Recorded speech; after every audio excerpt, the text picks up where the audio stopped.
আমার বাবা আমাকে ভিকারুননিসা স্কুলে ৬ বছর বয়সে ক্লাস 1 এ হাত ধরে ঢুকায়। আর এখন আমি টেস্ট পরীক্ষা দিব। ২০২৪ সাল আমি স্কুল থেকে একা বেরোচ্ছি। আমি এসএসসি দিব কিন্তু আমার বাবা আমার সাথে নাই। যে স্কুলে আমার বাবা আমার হাত ধরে নিয়ে গেছে ওই স্কুল থেকে বেরোচ্ছি কিন্তু আমার বাবা আমার কাছে নাই। যার বাবা নাই এই দুনিয়ায় সে খুব ভালো জানে বাবা যদি রিকশাও চালায় তাও বাবা একটা মাথার ছায়া। ২০১৬ সালের ফেব্রুয়ারি ১৫ তারিখে আমার বাবাকে ঢাকা মেডিকেলে নিয়ে আসে তারা। ঢাকা মেডিকেলে নিয়ে আসে আমার মাকে সন্ধ্যার সময় ফোন দেওয়া হয় যে আপনার স্বামী শরীর অনেক খারাপ, তাকে ঢাকা মেডিকেলে নিয়ে আসছি আমরা।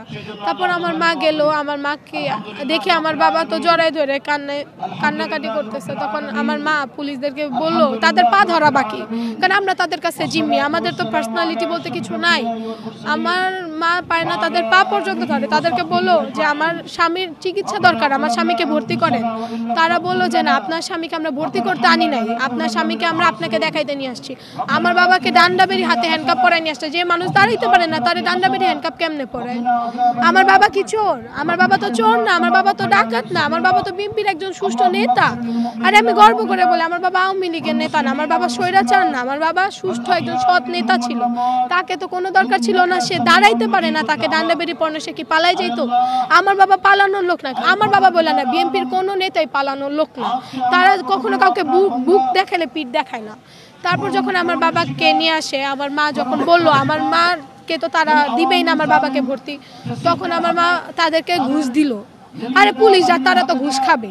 আমার মা থেকে মোটা অঙ্কের একটা ঘুষ খাইলো, ঘুষ খেয়ে তারা আমার বাবাকে ঢাকা মেডিকেলে ভর্তি করছে। আমার বাবা রোগী, আমার বাবাকে মাটিতে ফেলে রাখছে, একটা অক্সিজেন পর্যন্ত আমার বাবা পায়নি। যেখানে আমার বাবা শ্বাসকষ্ট উঠতেছে, অক্সিজেন দরকার দেয়নি। ইভেন যখন আমার বাবার দম যায়, আমার বাবা যখন মারা যায় ২০১৬ ফেব্রুয়ারি ১৬ তারিখে আমার বাবা যখন মারা যায়, আমার বাবার যে সার্টিফিকেটগুলো, হ্যাঁ ওরা যে চিকিৎসা করছে বা যা করছে সার্টিফিকেট, একটা পুলিশ ছিল, পুলিশ থাপা মাইরা আমার মার হাত থেকে থাপা মাইরা নিয়ে তারা দৌড়, আমার মার হাত থেকে থাপা মাইরা নিয়ে তারা দৌড় দিচ্ছে। ২০১৬ সালে যখন আমি আমার বাবা হারাই তখন আমার বয়স ৬ বছর। আমার বাবা আমাকে ভিকারুননিসা স্কুলে ৬ বছর বয়সে ক্লাস 1 এ হাত ধরে ঢুকায়। আর এখন আমি টেস্ট পরীক্ষা দিব। ২০২৪ সাল আমি স্কুল থেকে একা বেরোচ্ছি। আমি এসএসসি দিব কিন্তু আমার বাবা আমার সাথে নাই। যে স্কুলে আমার বাবা আমার হাত ধরে নিয়ে গেছে ওই স্কুল থেকে বেরোচ্ছি কিন্তু আমার বাবা আমার কাছে নাই। একটা বাবা হারা সন্তানের কষ্ট কেউ বুঝবে না, কেউ বুঝবেও না, জানি বুঝার নাই। কিন্তু যার বাবা নাই এই দুনিয়ায় সে খুব ভালো জানে বাবা যদি রিকশাও চালায় তাও বাবা একটা মাথার ছায়া। কিন্তু যারা আমাদেরকে এই ছায়া থেকে বঞ্চিত করছে তাদের বিচার আমরা এই মাটিতে চাই। আমার বাবার হত্যায়, আমার বাবাকে যে পুলিশরা হত্যা করছে, নির্যাতন করছে, আমার বাবাকে নির্যাতন করে যারা মারছে তাদের হত্যা আমরা চাই। ২০১৬ সাল থেকে নিয়ে আমার বাবার মৃত্যুর ৮ বছর ধরে মায়ের ডাকের সাথে আছি, ভয়েস অফ ভিকটিমের সাথে আছি।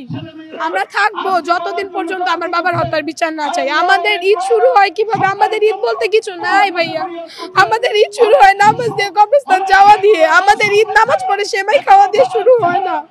সেমাই রান্না হয় না আমাদের বাসায় ঈদে, সেমাই খাইতে মন চায় ভাই, কিন্তু সেমাই গলা দিয়ে নামে না।